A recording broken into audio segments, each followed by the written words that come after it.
கோவை சரவணம் நகர் பகுதியில் உள்ள பெத்தலேகம் ஜாய் ஜெப வீட்டின் சார்பாக கோவை சாய்பாபா காலனியில் ஞாயிறு ஆராதனை சிறப்பு வழிபாடு நடைபெற்றது. இதில் நடனமாடி உற்சாகப்படுத்திய குழந்தைகள்.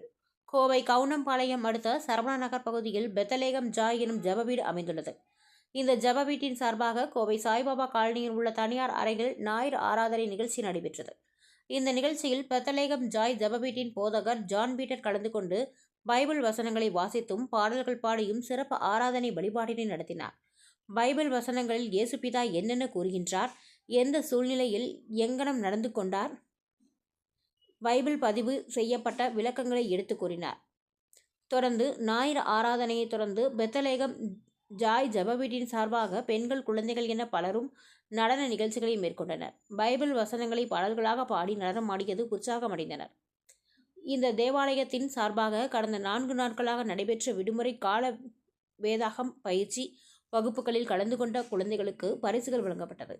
இந்த நிகழ்ச்சியில் தமிழக முற்போக்கு மக்கள் கட்சியின் மாநில துணைத் தலைவரும் வழக்கறிஞருமான புஷ்பானந்தம், உதவி போதகர் ஜெயக்குமார், சந்திரன், அரசு போக்குவரத்து கழக பணியாளர் ராஜேஷ், பாஸ்டர் அம்மா ஜாய் உள்ளிட்ட பலர் கலந்து கொண்டனர்.